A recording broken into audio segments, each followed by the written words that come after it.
one of the most distinct sights in the world. I'm in Paris, in France, to uncover some of the dark sides of this beautiful city. And we're going to start over there with the biggest landmark of them all, the Eiffel Tower.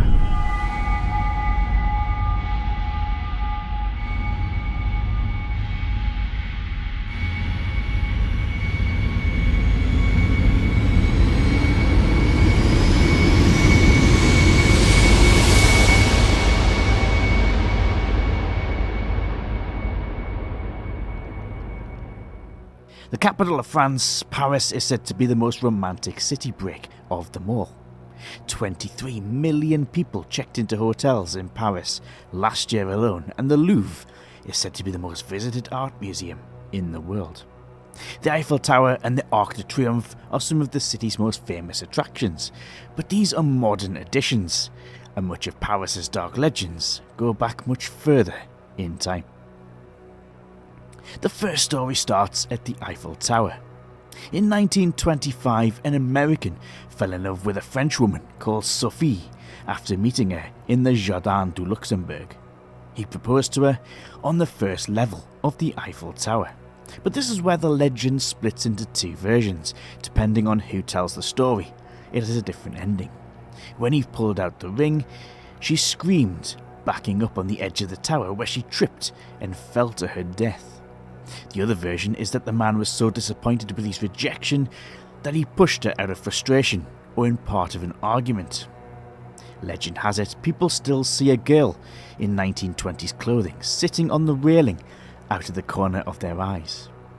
Some say they hear her screams on the anniversary of her death. But if it isn't her ghost, there's plenty more to pick from. The Eiffel Tower has over 400 known deaths, most famously that of the Austrian-born Franz Reichelt, who in 1912 was trying to demonstrate a parachute he had designed that could be used in aviation.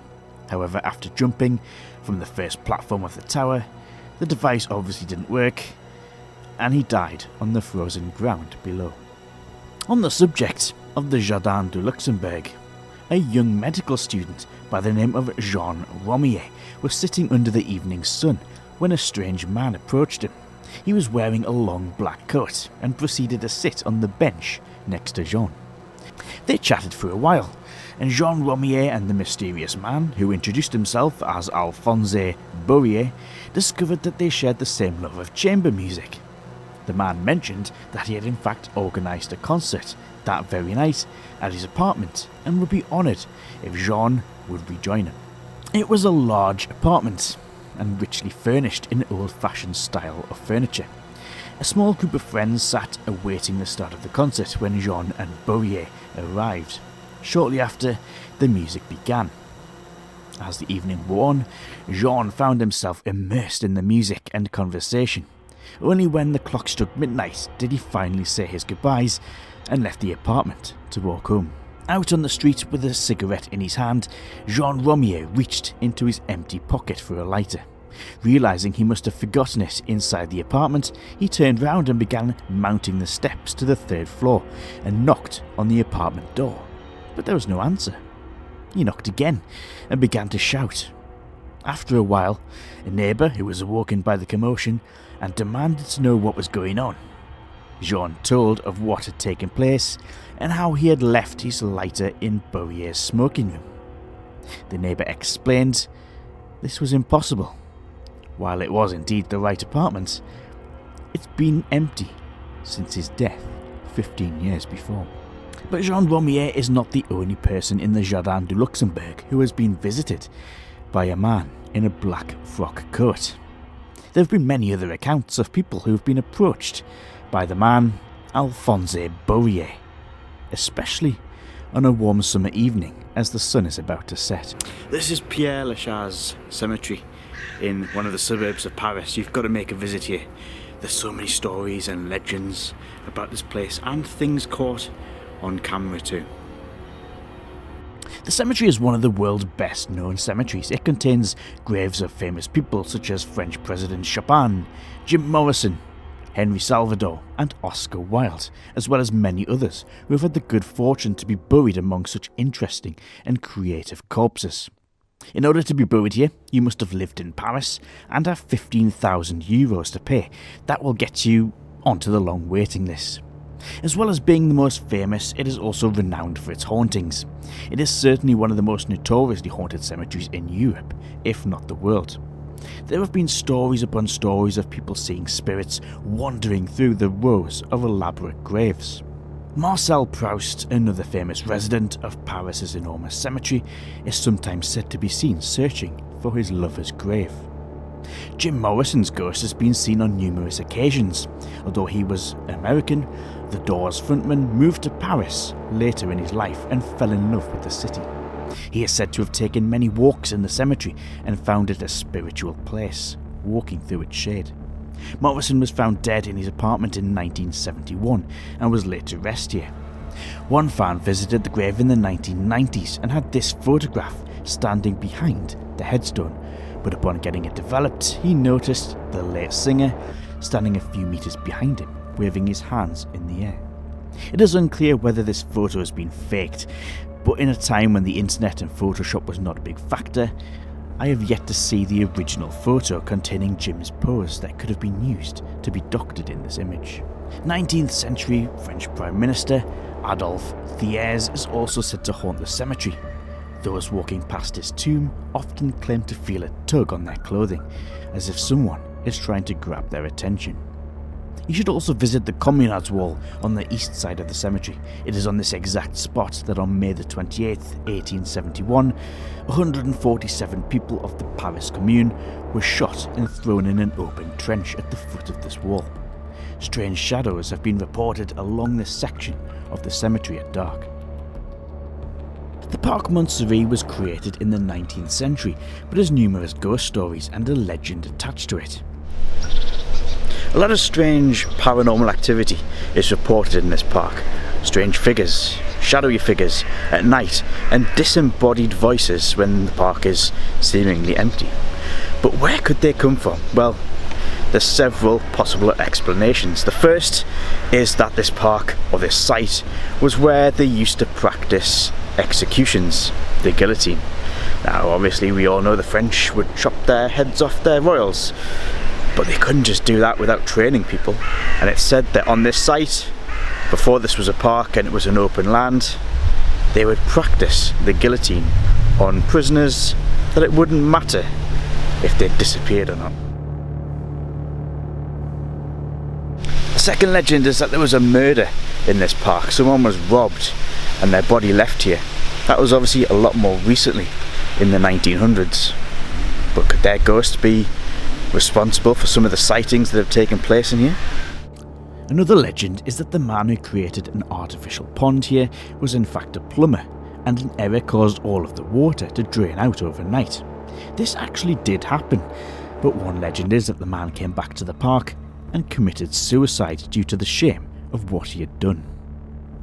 There is also a monument to a French soldier called Pierre Durand, who was killed when a bomb exploded by a German plane and landed close to where he was stood. I'm deep underground here in Paris, going into the famous Paris Catacombs. 6 million dead bodies down here in these tunnels, like a labyrinth. Over 189 miles of tunnels down here in subterranean Paris. Over the centuries, Paris's graveyards were becoming full, and most of the bodies were barely below the surface. After some bad flooding and a wall collapsed, a decision was made in 1780 to close all of the cemeteries within the city of Paris. Burials were stopped and bodies were removed.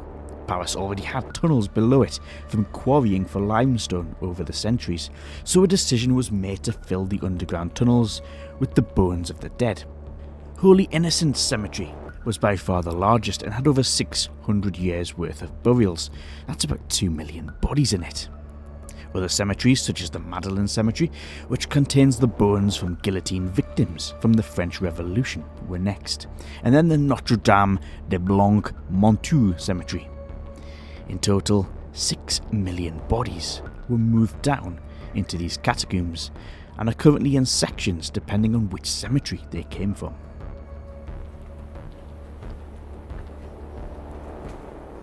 It's quite amazing to think that every single skull in here was once a person who was born, grew up in Paris and lived a life and died here. 6 million people down here in these catacombs. That's amazing.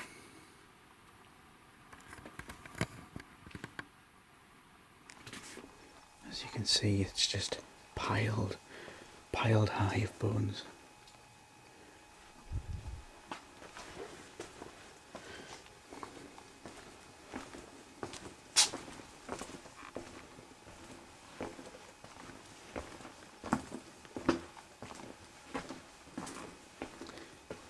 Literally everywhere you go, there's just bones piled up high, skulls, femurs, and they go right to the back, look. Right to the very back. It is absolutely incredible.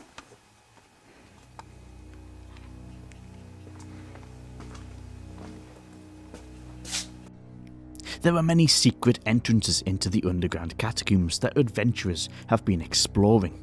Urban explorers are known as cataphiles and have been mapping these tunnels illegally for centuries. One of these adventurers was a man called Philibert Asper, who wandered into these tunnels only to find he had forgotten his way out. He was a doorkeeper at the Val de Grace Hospital and used a staircase within its grounds to get down into the tunnels. He died down there and was only discovered 11 years later. His grave is in the exact same spot where his body was found. It is said some people hear him calling through the tunnels, still trying to find his way out. It is believed that he died after losing his light and was stuck in incomplete darkness. It's just a cruel twist of fate. He was only a few meters away from the exit, but unable to find it. Another ghost that has been seen down here regularly is that of Charles-Axel Guillemot, the man who helped map the original tunnels so that roads and buildings above the ground could be built without the risk of cave-ins. I've spoken to 2 separate cataphiles who have claimed to have witnessed his ghost.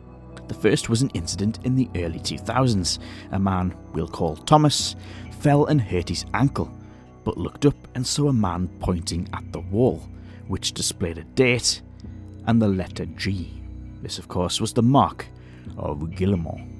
The second sighting came from my own tour guide, who once used to explore these tunnels illegally, but now works as an official tour guide in a section that's open to the public. I've kept him anonymous, but he told me that he used to often sleep down in the catacombs, and one night he had a bizarre dream in which Guillemot was standing over him and invited him to a party in another section of the tunnel. My guide swears that the dream was very realistic. In the 1990s, a group of cataphiles found a camcorder and upon viewing the footage saw that it was made by a local explorer who appears to be lost. He panics and is clearly afraid before dropping the camera and vanishing. Nobody knows what has happened to him or even who he was and what caused him to be frightened, but no body has yet to be recovered. Another legend claims that those inside the catacombs at midnight will hear voices encouraging them to go deeper and deeper until they are lost. One final legend is that one of these skulls in the catacombs is that of the King Louis XVI, who was executed by the guillotine on the 21st of January 1793 during the French Revolution. His body was thrown in an unmarked grave in the Madeleine Cemetery and his head buried between his legs. As the grave was unmarked, there is no certainty that the correct body was dug up and taken to Saint-Denis, where the brother, King Louis XVIII, demanded it was given a proper burial. Most historians believe that Marie Antoinette was correctly identified, but no body matching the description of the king was actually found. He was the only body not to be buried naked, and the ring he was allegedly wearing upon his death was not on the corpse that was removed. If this is the case, there is a chance that he was moved with all of the other bones into the catacombs, and there is a royal skull down here. A lot of historians reject this and believe the correct corpse was removed, but there is still an element of doubt. I strongly advise everybody to visit these tunnels, but only legally. The section that we got permission to film in shows many bones on displays, and there isn't a need to visit any of the out-of-bounds sections. Most of these sections require lifting manhole covers and should never be entered without an experienced cataphile present. People have gone inside and never seen the light of day again. The tunnels are so vast that most of them are unexplored, and if the police catch anyone entering, you will be fined €60. It's not worth it. The most popular visitor attraction in Paris is Notre Dame Cathedral. It is still one of the most recognisable cathedrals in the world, but sadly in 2019, a fire tore through its roof and caused serious damage beyond repair in some parts. But it is not without its own legend. Several kings, monks, and even the devil himself have been reported to haunt the building. A woman is said to have killed herself by throwing herself from the roof, and ghostly visions of this suicide have been witnessed by many. The most famous legend revolves around the locksmith tasked with fitting the doors to the building.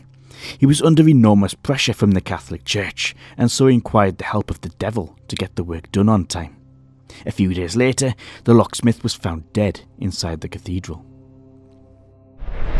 It's sad to see, almost a year on from that dreadful fire in 2019, and Notre Dame is still being rebuilt. They reckon it's going to be built in time for the 2024 Olympics, which Paris is hosting. And whether you're here because you just want to see it as a tourist attraction, you're here for the Disney film, or for it was in Assassin's Creed, or you're just here like me, the good ghost stories, and by God, it's got some. This is the Rue du Chat, just about a minute's walk away from the Notre Dame Cathedral. It's a very small, narrow street, often overlooked by tourists, but it has a very dark legend attached to it.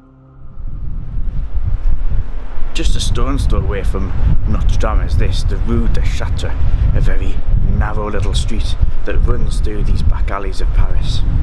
Now, there used to be a children's orphanage here back in the 1900s. They were based on the bottom floor. The children would be locked in some of these rooms with bars on the window to stop them from escaping. But in 1910 there was a really bad flood in Paris in January of that year. The river rose to about 1.5 metres. There's even a plaque on the wall showing how high it got here. And of course the children in the ground floor and below drowned.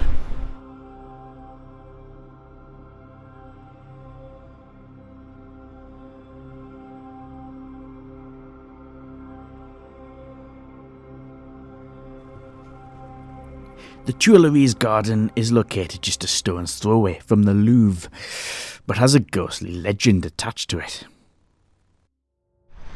Given the amount of people that come in this park, you wouldn't think it would be one of the most haunted places in Paris, but it is. According to the legend, it is haunted by what is known as the Little Red Man, often seen wearing a red suit, usually before a major event such as an execution or a battle. He's been seen by Napoleon himself, and on the eve of the execution of Marie Antoinette. If you ever get the chance to visit Paris, I highly recommend you visit some of these locations. It's a beautiful city and very much a place I would love to go back to again. If you like this video, please like and subscribe to the channel. There'll be more content like this coming later in the year.